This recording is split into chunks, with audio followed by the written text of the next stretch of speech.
দীর্ঘ ১৪ বছর পর চুয়াডাঙ্গা জেলা বিএনপির সম্মেলন হচ্ছে আজ। সম্মেলনকে কেন্দ্র করে সব প্রস্তুতি সম্পন্ন করেছে জেলা বিএনপি। সকালে শহরের টাউন ফুটবল মাঠে সম্মেলনের উদ্বোধন করবেন বিএনপির মহাসচিব মির্জা ফখরুল ইসলাম আলমগীর। এতে ভার্চুয়ালি যুক্ত হয়ে প্রধান অতিথির বক্তব্য দেবেন বিএনপির ভারপ্রাপ্ত চেয়ারম্যান তারেক রহমান। সম্মেলনে বিশেষ অতিথি থাকবেন বিএনপির ভাইস চেয়ারম্যান শামসুজ্জামান দুদু, খুলনা বিভাগের ভারপ্রাপ্ত সাংগঠনিক সম্পাদক অনিন্দ্য ইসলাম অমিত। সম্মেলনে ভোটের মাধ্যমে নেতা নির্বাচন করে চুয়াডাঙ্গা জেলা বিএনপির পূর্ণাঙ্গ কমিটি গঠন করা হবে। সবশেষ ২০১০ সালের ২ ডিসেম্বর চুয়াডাঙ্গা শহরতলি দৌলতদিয়ারে বঙ্গজ বিস্কুট ফ্যাক্টরি চত্বরে জেলা বিএনপির সম্মেলন অনুষ্ঠিত হয়েছিল।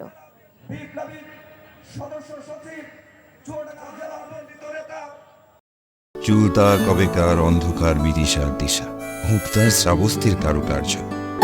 চেষ্টা করবেন রাত ৯টার মধ্যে বাসায় চলে আসার। মেইন গেটে তালা লাগিয়ে দেওয়া হয়। প্রতিদিন কি তড়ি ঘুরে করে বাড়িতে ফেরা সম্ভব?